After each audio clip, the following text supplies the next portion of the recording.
Tíðahringurinn er það þegar að konur hafa blæðingar einu sinni í mánuði og einn tíðahringur er í raun tíminn sem líður frá því að einar blæðingar byrja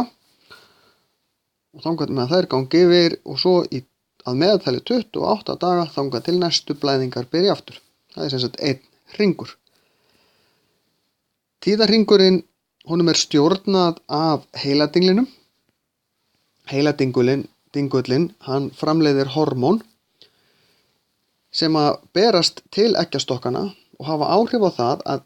egg þroskast í eggbúi. Í eggjastokkunum eru mörg þúsund óþroskuð egg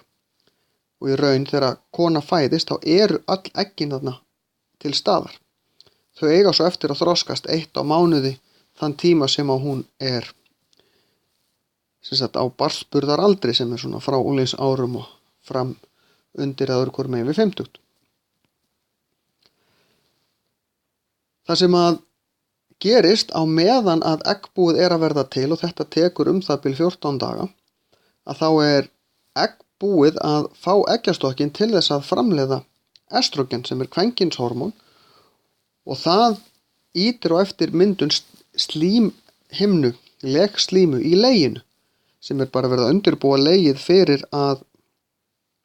taka við frjóvguðu eggi. Síðan þegar það verður egglos, þegar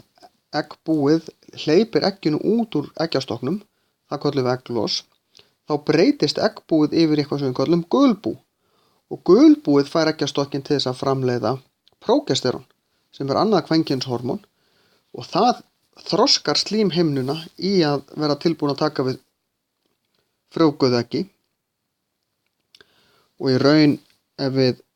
skoðum tíðahringinn svona, hérna byrja blæðingar, hér í kringum miðjan tíðahring verður egglos og svo byrja næstu blæðingar eftir að 28 dagarnir eru búnir. Þetta er ekki alltaf nákvæmlega 28 dagar, getur verið meira, getur verið minna, en er að meðaltali 28 dagar. Þá er slímhimnan þykk við þegar blæðingar byrja en losnar mjög hratt út, verður mjög þunn, svo byggjast hún upp hægt og hægt þangað til í lokin að hún er eiginlega tilbúin og það er eftir egglos sem að slímhimnan er tilbúin og bíður í rúma viku hvort að koma egg og ef það kemur ekki egg þá er hún losuð út og konan hefur blæðingar.